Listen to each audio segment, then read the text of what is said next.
It's time for another LA Kings fan feedback show. We'll discuss a possible blockbuster trade by the Kings involving a couple of NHL superstars, plus thoughts on Drew Doughty, Kevin Fiala, and the Kings' chances of being cup contenders soon on this episode of Locked On LA Kings.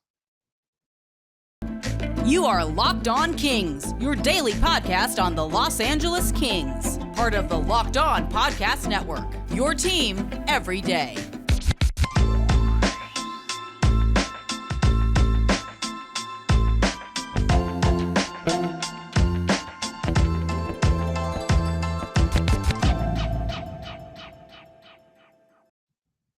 Hey, Kings fans, welcome to Locked On LA Kings, part of the Locked On Podcast Network, your team every day. Thanks for making Locked On LA Kings your first listen every day. We are free and available wherever you get your podcasts. We'd love for you to leave us a positive comment on Apple Podcasts if you're a fan of what we're doing. Also, we are on YouTube. Please like and subscribe if you're enjoying this content. My name is Eddie Garcia, your host of Locked On LA Kings. I've worked in sports media for the past 30 years, 20 plus years at the Fox Sports Radio Network. Also co-host of the Puck Podcast, a weekly NHL review show that's been putting out content for the past 16 years. And of course, a passionate LA Kings fan for the past 30 years. Today's episode is brought to you by Birddogs. Go to birddogs.com/LockedOnNHL. When you enter the promo code LockedOnNHL, they'll throw in a free custom Bird Dog Yeti-style tumbler with every order. It is time for another Kings fan feedback show, your chance to comment on anything going on with the LA Kings. It can be something we talked about on any of the shows this past week or anything else that's on your mind. We've got emails and YouTube comments to read, so let's get right into it. Our first email comes from Eben. It says he's from Los Angeles / Hartford, Connecticut. So I'm guessing he is originally from LA and now perhaps living in Hartford. He says, really enjoying your recent episodes. I stepped away from all hockey-related podcasts and articles for a few days after the Game 6 loss, but catching up on all the episodes of Locked on LA Kings has helped ease the pain, and I am once again a religious daily listener. Well, Eben, you know what that makes you? An everydayer. He says, I have no idea the validity of these rumors. Attached is the image that got me thinking of your opinion. So maybe explore the hypothetical for this one. My question is, I've seen so many comments about how Connor McDavid is never going to win a cup as long as he's in Edmonton. And people speculate that the team he is most likely to land in is, in fact, the Kings.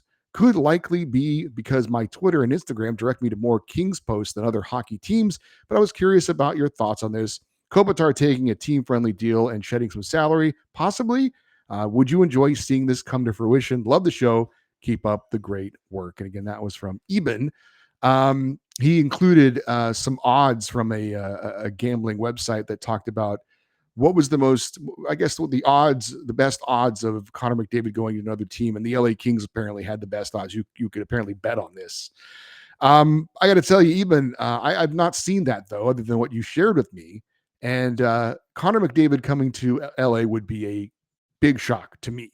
Now, there was once a former Oiler legend that was traded to LA, you might remember, and it was a shocking trade. But I can't see Lightning striking twice, at least not anytime soon. As far as I know, Connor McDavid isn't dating any D-list actress that might want to move to Hollywood. As far as I know, Daryl Cates, their owner, isn't in any financial trouble, maybe like Peter Pocklington was back in the day. So I cannot see Connor McDavid being traded to the LA Kings. Now, as far as I know, he's happy in Edmonton. I'm not sure. You said that there's some discussion about how he'll never win a cup as long as he's in Edmonton. I'm not sure why that would be the case. They did get to the conference finals last year. And they were a playoff team this year, probably going to be a playoff team next year. So I'm not, this isn't a Mike Trout, Shohei Ohtani situation with all due respect to our friends who are Angels fans, including my wife. So, those are two guys you could say will never win as long as they're in Anaheim. I think that's been said. But I don't know why Connor McDavid and Leon Draisaitl couldn't win the Stanley Cup in Edmonton. They've won many cups there before. So would I love to see it? Of course, that would be amazing. But do I see this happening? I don't. We also had some interesting emails regarding another NHL star maybe coming to LA. This comes from Rich in San Pedro, who's sort of a neighbor of mine. He just lives a couple of blocks from me. He says, regarding shootout rules that came up on Tuesday's show, in the 2014 Olympics in Sochi, USA versus Russia, TJ Oshie shot 6 times in an 8-round shootout. I guess in Olympic rules, as in international, a team can repeat a shootout player after the 3rd round. He said it was a great shootout. I do actually remember that now that you bring it up. And he says Quick was in net for the U.S. and faced Kovalchuk and Datsuk over and over again. Bobrovsky was in net for Russia. He says, spoiler alert, USA won the game. Ray Ferraro was on a show talking about Austin Matthews, discussing how they can't keep that core over there and somebody needs to be moved. Ferraro said that his gut tells him that the Kings are the most likely team to land Austin Matthews. Is this even feasible? What would it take? Would you, as a GM, kick the tires? What would you give up, Eddie? Also, regarding the Coyotes, they are to announce that the team, he says, if they are announced the team is going to move, do you have any idea how soon they would move? Would they be able to start somewhere like in Houston or Salt Lake as soon as October of this year? And then he says, thanks and love the show. And go Kings go. Let me start on the Coyotes thing first, because there's another email about Austin Matthews that I want to read before I get into that. The Coyotes and the NHL have already said that the Coyotes will play in Arizona this coming season, where they played this past year at the on-campus arena there for Arizona State. So there were initial reports after that shocking vote that where they got their arena deal voted down about the Coyotes leaving. But as I understand it, the folks there in Arizona are already working on some different plans to try and keep the team in Arizona. They're not throwing in the towel quite yet. But to answer that question, again, Arizona will play. The Coyotes will play in Arizona next season, and beyond that, we'll have to wait and see. This from Brian in Los Alamitos. He says, recently I heard former LA King Ray Ferraro on a hockey broadcast, and he thinks the Kings would be a good landing spot for Austin Matthews if the Maple Leafs decide to move on from the prolific goal scorer. Do you think he is worth the price in terms of dollars? I hear he may want $14 million per season, and the number of prospects the Kings would need to send to the Maple Leafs. Another show I heard former LA Kings executive Mike Fuda say a straight-up John Tavares for Drew Doughty trade may benefit both teams. What do you think? And would you do it? And lastly, what are your plans for the show during the offseason? Still planning for 5 days a week, 3 days, once a week, taking time off? I did not miss a single show this entire season, so I just wanted to know of any schedule changes. Thanks for all your hard work. Well, thank you very much, Brian. As far as this show, we are your team every day. As long as we have feedback shows, and we also plan on having like an interview once a week, if we can. That means that I would basically have to be creative for 3 shows a week. I think I can pull that off. So the plan is for this show, for the off season, to be your team every day and keep putting shows out every day. So we'll let you know. Maybe there's a day off here or there, but as far as the plan is for now, for the next few months, we're your team every day. As far as Austin Matthews, now he has said he wants to return to Toronto. Unless that changes, I don't see the Leafs getting rid of him unless he demands a trade. And again, he hasn't done that yet. And I know that there's some talk because the Maple Leafs once again came up short in the playoffs, even though they did get out of the first round this year, of breaking up their core group, changing things, getting some different chemistry. I don't think you trade away a 25-year-old that can score 50 or 60 goals. I don't think that's the move you make. Maybe you trade a Mitch Marner, maybe a William Nylander, maybe a John Tavares. And I get Austin Matthews is from the U.S. He's from Arizona, so he'd be closer to home, still playing in a major market on a team that is looking to contend. So there are a lot of boxes that would check for the LA Kings. But like I said, unless he says, I want out of Toronto, I cannot imagine the Maple Leafs looking to move off of Austin Matthews. As for a John Tavares for Drew Doughty straight up trade, that's not nearly as crazy as McDavid or Matthews coming to LA for me. Now, the biggest reason for a Tavares trade would be for the Kings to get out from under Drew Doughty's contract. Tavares has a cap hit of $11.6 million to Doughty's $11 million, but Tavares' deal is up after this next season. Doughty's contract still has 4 more years on it. So I know Drew apparently grew up a Kings fan and has said he wants to finish his career as an LA King. But that said, if he were to be moved, I'm guessing the one place he would love to go is back home to Ontario, where he's from, London, Ontario, I believe, and play for the Maple Leafs. I think there's a part of him that would think that would be a bit of a dream come true. And look, the Kings have Brant Clark and Jordan Spence waiting in the wings on the right side. They still have Matt Roy. Could they move off from Drew to get out from under that contract and have some pieces to fill in? Um, yeah, they could. But is John Tavares really a fit in LA? I think the Kings group of forwards is pretty solid. If anything, they're looking for that left shot defense and goaltenders, not another forward. So also, you would be trading away another one of those core Cup legends, one of the all-time greats for the LA Kings. They just did that with Jonathan Quick. Do they really want to do that again? Because it's one thing to trade an aging goalie who doesn't have it anymore. It's another thing to trade a guy like Drew Doughty, who still has game, who still eats up minutes, is still an asset for this team going forward, at least for the next few years. So I don't see any of those trade scenarios actually happening. It's definitely fun to talk about. If there was one that was more likely than the others, it would probably be that Drew Doughty Tavares trade, but I would be surprised if that happened as well.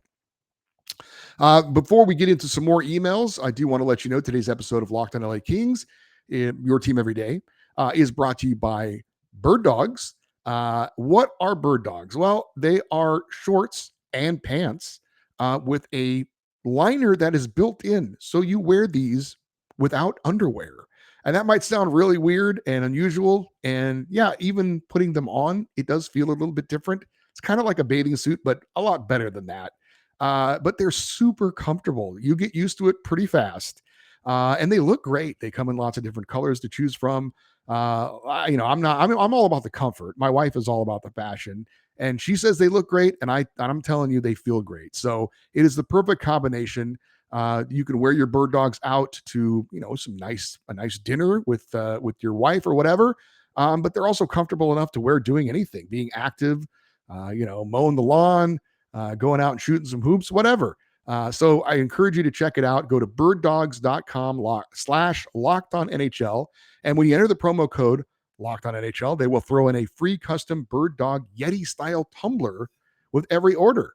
Again, that is birddogs.com, birddogs.com. Enter the promo code LockedOnNHL for your free gift. We continue with the emails, and our last email was talking about a possible Drew Doughty trade. Somebody who would not be in favor of that trade is our guy Ed in Temecula, who writes in to say, "Thank you, Eddie, for your good work with the Kings podcast. Just watched your program featuring Drew Doughty." And he says, "Okay, Eddie, you feel Drew is overpaid. Sorry, this is only about the second time in months that I disagree with your opinion. Maybe statistically you can justify your opinion compared to other high-paid defensemen. I agree with that part. However, the inspirational value of Drew's dedication to the team and winning and beating the best competition, how he has entertained the fans over these years, he's earned the right to be a Hall of Fame player before he was even 30. He is worth the overcharged ticket price just to travel to the games and watch him play all by himself. Who cares about some of the less motivated players in the league that do not love the game like Drew does?" Now on for Fiala. He says, "No way Fiala should be putting himself over the value of the team by playing in the tournament. The risk is high. His untimely injury and missing games in the playoffs could be one of the reasons why the Kings didn't win against Edmonton. Not his fault that he was hurt, of course, but still, it was a factor. Now, within a couple of weeks, he's playing again, and instead of rehabbing and resting." He also says, "Edmonton losing. I see their power play percentage against the Golden Knights again was at historical levels. So proof it was not the Kings being so inept on the PK. The Oilers' penalty kill was great." So I would say most teams, regardless of sport, have a core group of players that they will build their franchise around. Drew Doughty has certainly been one of those players. And, I can understand why there are the feelings towards him. We're going to talk about another player that used to play for the Kings that has some strong feelings amongst some fans. But look, Drew Doughty is overpaid. That's just the fact. It doesn't mean I don't think he's still a great player. It doesn't mean I don't appreciate all the things he's done for the Kings. It doesn't mean that he's still not a very important part of the Kings. I'm just stating for the fact, when you look at the Kings salary cap and how they have to allocate pieces of the pie, as Todd McClellan put it, Drew's getting a little bit too much of the pie. That's not his fault. The Kings signed him to that deal. I don't blame him one bit. I would have signed it if I was him too. But I'm just saying the fact is Drew Doughty is making about $3 million more than he probably would make if all things were equal. That said, there are also some players on the Kings that are probably underpaid. I would say Adrian Kempe, a 40 goal scorer who's making $5.5 million a year. he probably should be getting a little more of the pie. He's getting a little less of the pie. So some guys get overpaid, some guys are underpaid. That's the way it is on pretty much every team. This from Scott Miller. He says he's in beautiful Simi Valley, and he says that his last email, he forgot to say where he was from. He says, I've been a Kings fan since the days of Giles Murat, Danny Maloney, and Cowboy Felt. I got to tell you, Scott, you could have absolutely made those names up. And I have never heard of those guys. So you're talking in the early days of the LA Kings. He says, so I won't count the years, but it's a lot. I was at it way before we even got Marcel Dion. I have a few random thoughts, which I don't know if you can use in any way, but here goes. I was watching on the YouTube, and you started talking about Todd McClellan, that he's been Rob Blake's only head coaching hire. But didn't Rob Blake hire Willie Desjardins? I also do not like Fiala playing in the international tournament, but I will go one further. I absolutely think he came back from the knee injury way too soon in the regular season. I absolutely think Kevin Fiala himself should take responsibility for that choice, and I think it hurt him and the team in the long run. I absolutely think the Kings versus Oilers series may have went differently if Fiala had been 100% and played every game, although the Kings did win 2 out of the first 3 games. Having said all that, I love having Kevin on the team and watching him play. He says, regarding the penalty kill against the Oilers, if I'm not mistaken, the Kings had killed off a dozen or more Edmonton penalties in a row during the regular season. What were they doing differently than in the playoffs? Well, that's for them to revisit, but killing so many consecutive penalties against the Oilers does not happen by accident.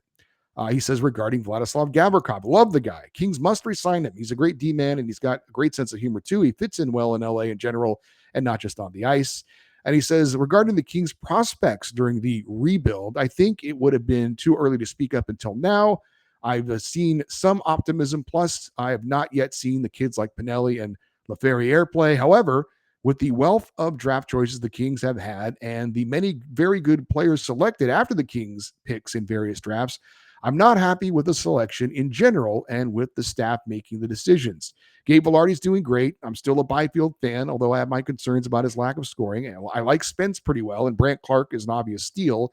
But with as many picks as the Kings have had, with a very modest return, in my humble opinion, it's time to get new people in place to select prospects. I hope I'm wrong, and some of the kids will surprise us, but I've given it some time, and I'm not seeing near enough return for the huge quantity of picks.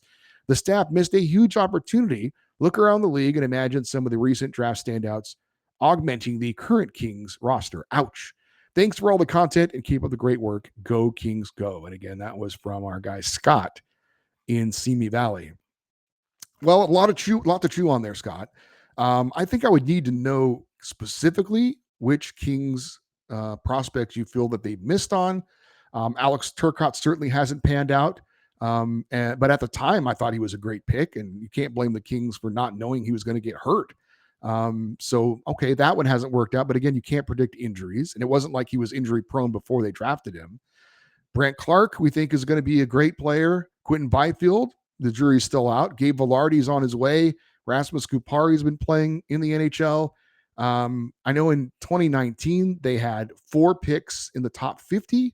Turcotte was one of them.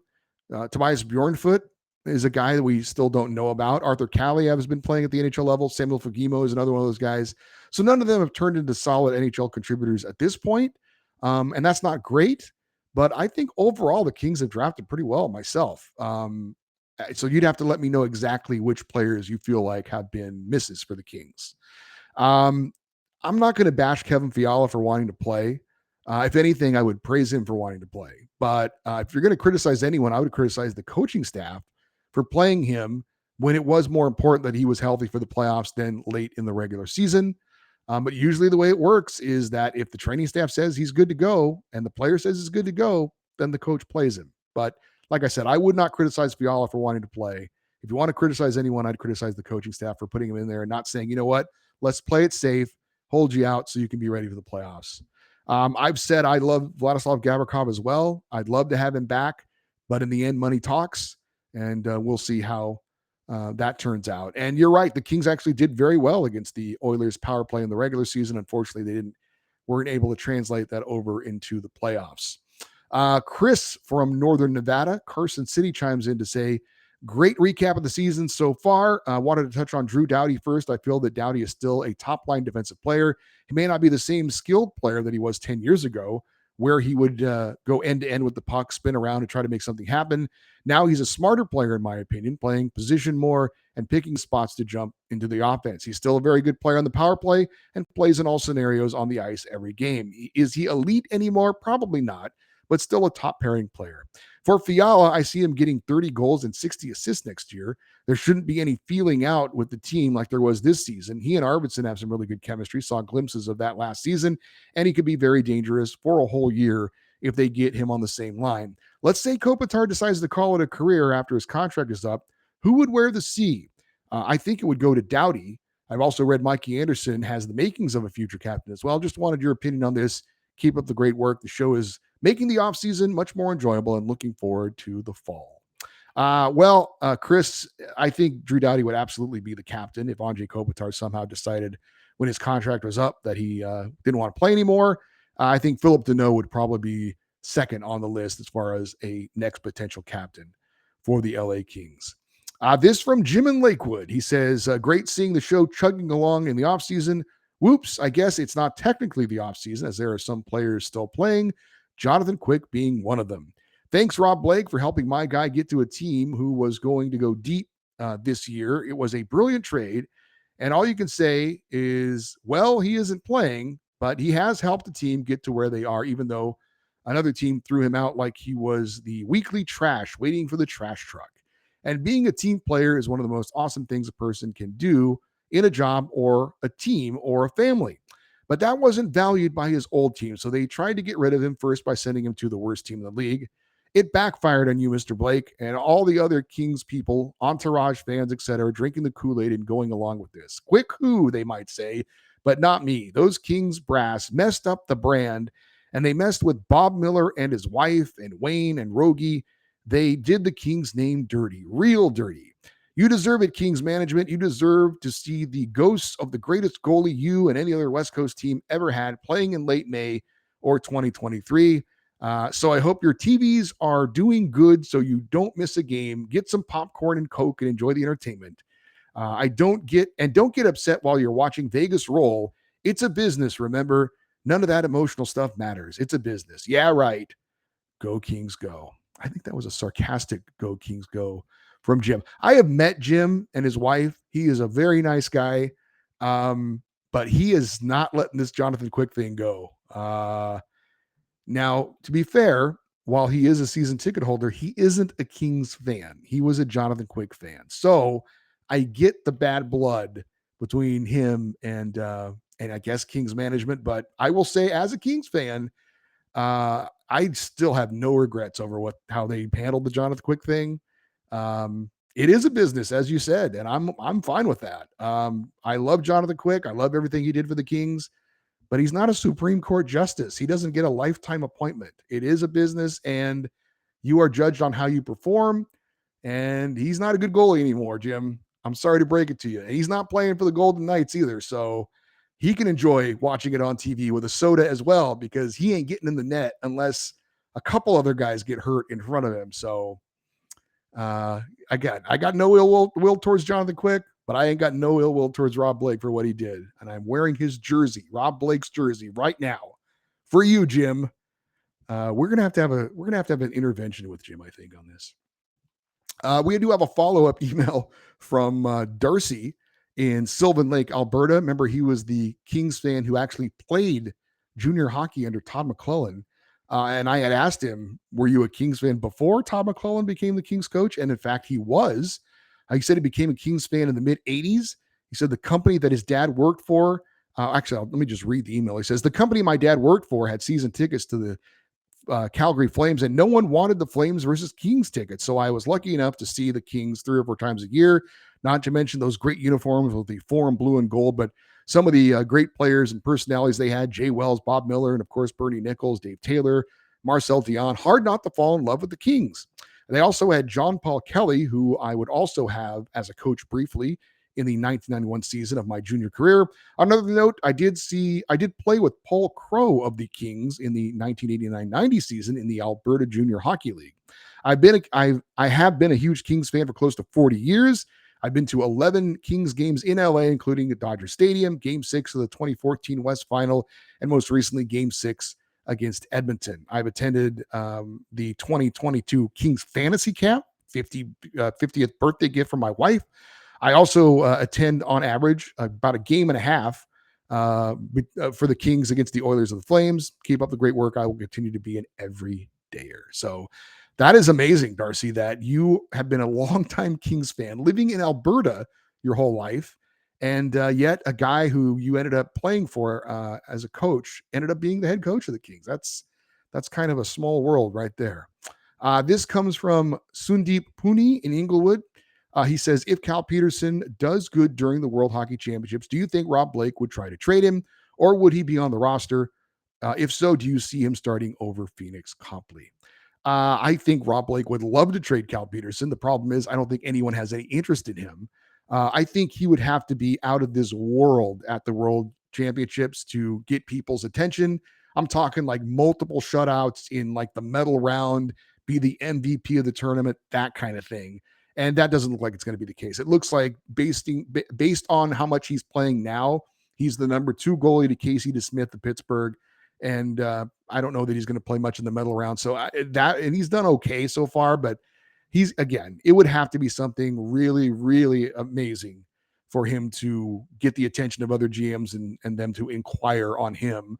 Could they trade him? Sure, they could trade him to a team that's looking to take on some salary, but they'd want the Kings to sweeten the pot as well. If he's on the Kings roster at the beginning of the year with Phoenix Copley, who's going to play? I mean, it's going to be based solely on how they perform. Whoever wins the job is going to get to play. So we'll see how that turns out. If in fact it's just basically between Cal Peterson and Phoenix Copley, that remains to be seen. This from Isaac Guzman, who named himself an everydayer from Norwalk. So that's nice. He says, I just wanted to say thank you for hosting Locked On LA Kings. I've been a fan since their 2014 run, and this is the first time I've been able to really keep up with this organization and I have this podcast to thank. Keep up the awesome work and go Kings go. Isaac, that's awesome. Thank you so much. Really appreciate those kind words. And if I can contribute in any way to any fan, being more informed on the Kings and enjoying the Kings more, then that's obviously amazing. That's exactly what I would love to do. We do have some YouTube comments to try and squeeze in. But first, want to let you know that the conference finals got underway last night, and the Florida Panthers beat the Carolina Hurricanes late in the 4th overtime. What a game that was to open up that series. Tonight, you got game 1 between the Golden Knights and the Stars. Will the Panthers and the Golden Knights end up getting their first ever Stanley Cup? That remains to be seen. The Hurricanes and Stars are looking for their second Stanley Cups in their franchise's history. To keep up to date with all of the Stanley Cup playoff action, check out Locked On NHL. It's your daily show on all things going on with the National Hockey League. You can find it on YouTube or wherever you get your podcast. That is Locked On NHL. I do want to get to some of the YouTube comments. I know we're going a little bit long here, but let's start with some comments on Drew Doughty. This comes from the Lone Rangers. He says there is definitely a Stanley Cup penalty for every team that they have to face when signing guys that got them there. I would love Doughty at $8 million a year, but not if it meant that 2012 and 2014 didn't happen. The cup penalty is also why comparing Doughty to others is tough. How many cups did they win, and how young were they? I'm sure that no one saw the cap being frozen for several years, which compounds the Doughty problem. Love the show, and that was from the Lone Rangers. Big Lebowski says, I never begrudge a player for getting paid. It's the general manager that gives out the contracts. That said, Doughty is not even close to a player that he was in his prime. I remember in 2010, the Winter Olympics, when he held his own against a younger, loaded Canadian team, or on the longer loaded Canadian team, when they won gold. Of course, later he would help the Kings win 2 cups. The current contract hurts because it prevents the Kings from improving the team. Then again, there are many teams around the league that are facing the same issues. I wish owners and general managers would learn to spread the wealth around instead of giving it to 1 or 2 players. After all, hockey is a team sport where the team wins at the end, not the individual. And Dave Young checked in on Drew Doughty saying, I like Doughty, but when he got that crazy contract, he was way overpaid. And as a GM, and the GM didn't want to slight him for $8 million or less. I would have traded his greedy ass so fast, he would have been gone. See you later. and the assets you could have gotten for him. Just another bad move by Blake, big time. I would not call Drew Doughty greedy. As was mentioned earlier, all he did was accept money that was offered to him, which is what any of us would do in that situation. So he's not greedy. He just accepted an offer that was made to him, which we all would have done. You could certainly criticize Rob Blake for overpaying for him. And again, he is overpaid, but he's still a valuable member of this team. And we'll talk about Kevin Fiala now. There were some comments on YouTube about him. This from TR Burns 826. He says Fiala definitely lived up to expectations. He's just now entering his prime and definitely looks like a point per game player for his contract. Had he not gotten hurt, he probably puts up around 90 points. The big difference was how much he improved the power play and how he could enter the zone. And his passing ability, the only negative is the dumb penalties, but you can live with some. Fiala hat tricks, a goal, assist, and a dumb penalty over the course of a season. Mr. Repo checks in to say about Fiala, he has a knack for taking penalties. He really needs to work on staying out of the box. But other than that, he did open up the ice for a lot of the other players and took some pressure off of them, resulting in more balanced scoring. Kind of reminds me of Ziggy Palffy when he came to the Kings. Now, if we could find a Deadmarsh type player out there, I'd be happy. Go Kings. We had several people chime in on the direction of the team and thoughts on next season. Indiana Jones says Kings definitely moving in the right direction, but confident Blake will do the best he can with limited space. I trust this leadership to put a solid team together. Lots of things to be excited for going into next season. Really looking forward to seeing player growth. And by the way, Indiana Jones, I'm looking forward to your new movie. Mikey J says, honestly, I don't see how the Kings could turn into cup contenders next season. You see Kopitar at the number one center and the captain, but we've yet to win a series as such, and Anže will be another year older. It seems unlikely expecting him to be our best player and shoulder this team through the playoffs. Somebody has to step up and put this team over the top, or it's going to be another year of limited success. Either that or the Kings need to be tremendously defensive, and I just don't see that happening with our current decor. Blake has not shown the ability to find effective role players to flesh out the team, and the lack of depth is shown when we face stiffer competition. Michael G says, head coach and Rob Blake both try to relive the past. It's understandable, the relationship they relate to. I would like to see more progressive forward thinking. I like the forwards with the exception of where Fiala played. Fiala should be on the second line, but the coach tries to recreate the past with Deneau, Arvidsson, and Moore. Clearly, Fiala should replace Moore on that line. Just an example of thinking progressive. Trump's trying to recreate the past.